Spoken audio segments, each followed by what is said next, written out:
nākotnē, ņemot vērā, ka jauniešiem parasti ir vairāk laika nekā naudas, tad viņi varētu spēlēt kaut kādu geocaching, kur bez maksas var uzlādēties Rīgā un braukt no vienas vietas, lādēties uz otru, tusēt tajā stāvlaukumā. Un temats, ka ārzemju aptaujās ir secināts, ka jaunieši 18 līdz 34, mēs vairs neierakstamies apmēram jauniešos, bet savu nākamo auto vai pirmo auto labprāt izvēlētos kā elektromašīnu. Un es teikšu, ka es neesmu pārsteigts par šo. Kā jums? Zini kā, tajā pašā dienā es izlasīju aptauju Latvijā, ka liela daļa vīriešu līdz 32 vai cik gadiem mums jaunietis skaitās, vēl joprojām dzīvo pie vecākiem. Es domāju, hei, ja tu pirmā auto nopērc kā elektro, tu par lēto var lādēt mājās to mašīnu un viss ir kārtībā. No tāda viedokļa, jā, bet es no otras puses domāju, cik maksāja tavu pirmā mašīna?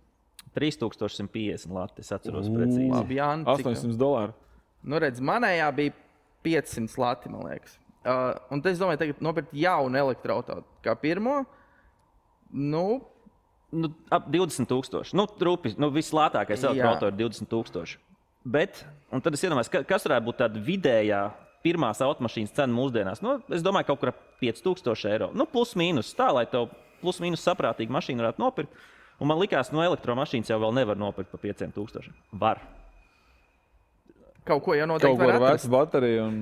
Lūk, tā jau ir leģenda. Nissan Leaf. Viņš joprojām brauc. Viņš joprojām brauc.